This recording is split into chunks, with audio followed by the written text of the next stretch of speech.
AR Murugadoss സംവിധാനം ചെയ്ത സൽമാൻ ഖാൻ നായകനായി എത്തിയ ചിത്രമാണ് സിക്കന്ദർ.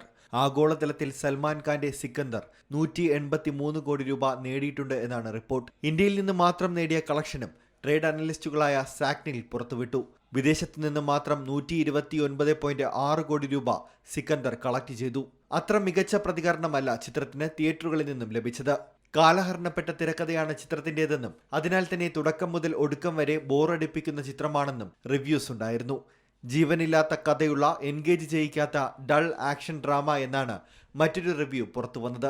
ഇതിനു മുമ്പ് സൽമാൻ ഖാൻ ചിത്രമായി പ്രദർശനത്തിനെത്തിയത് ടൈഗർ 3 ആണ്. ആക്ഷൻ ഗണത്തിലുള്ള ചിത്രത്തിന് ഇന്ത്യൻ ബോക്സ് ഓഫീസ് കളക്ഷനിൽ മികച്ച നേട്ടമുണ്ടാക്കാനായതായി റിപ്പോർട്ടുകൾ സൂചിപ്പിക്കുന്നു.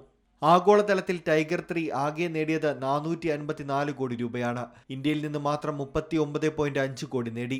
ലോകകപ്പ് നടക്കുന്ന വേളയിൽ പ്രദർശനത്തിനെത്തിയ ടൈഗർ 3 തളർന്നില്ല എന്ന് തെളിയിക്കുന്നതായിരുന്നു അന്നത്തെ box office കളക്ഷനുകൾ.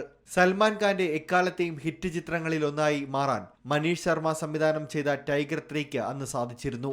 Entertainment desk, C Malayalam news. ഏറ്റവും പുതിയ വാർത്തകളും വിശേഷങ്ങളും വിരൽ തുമ്പിലറിയാൻ സി മലയാളം ന്യൂസ് എല്ലാ ഡിജിറ്റൽ പ്ലാറ്റ്ഫോമുകളിലും ലഭ്യം.